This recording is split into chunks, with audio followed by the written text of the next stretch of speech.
আবার হাজির হলাম গরম গরম বিকেলের নাস্তা নিয়ে। হ্যালো এভরিওয়ান, আসসালামু আলাইকুম। কেমন আছেন সবাই? আশা করি সবাই অনেক ভালো আছেন। আমি তো আলহামদুলিল্লাহ ভালো আছি, তা তো দেখতেই পাচ্ছেন। একেবারে গরম গরম নাস্তা নিয়ে হাজির। বিকেলবেলা চায়ের সাথে যদি এরকম ছোট ছোট ফুলকো ফুলকো টেস্টি টেস্টি পুরি হয়, তাহলে তো আর কথাই থাকে না। তো চলুন কিভাবে এগুলো বানিয়েছি সেটাও আপনাদেরকে দেখাই।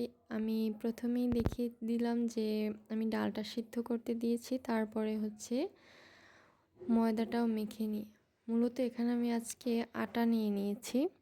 আজকে ময়দা ছিল না, তাই আটা দিয়েই কাজ সেরে ফেলেছি। তো প্রথমে আটার উপরে একটু তেল নিয়ে পরিমাণ মতো লবণ দিয়ে ভালো করে মেখে নিয়েছি। এটা তো আপনারা সবাই জানেন, কারণ এটা কমন বিষয়। এটা একটু কর্নফ্লাওয়ার দিয়েছি যাতে করে পুরিগুলো আর একটু মচমচে সফট হয়, এই জন্য। তারপর এটা ভালো করে মেখে অল্প অল্প পানি দিয়ে মেখে একটু সময় রেখে দিব। তারপরে হচ্ছে আমি ভিতরের পুরটা রেডি করব।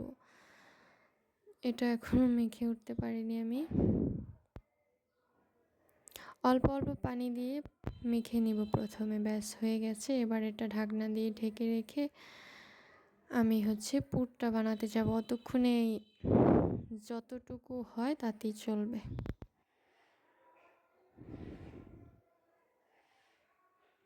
গাইস, আমি আসলে ডালটা বানাতে গিয়ে ভিডিওটা অন করতে একেবারে ভুলে গিয়েছিলাম, যার কারণে পুরো ভিডিওটা আসেনি।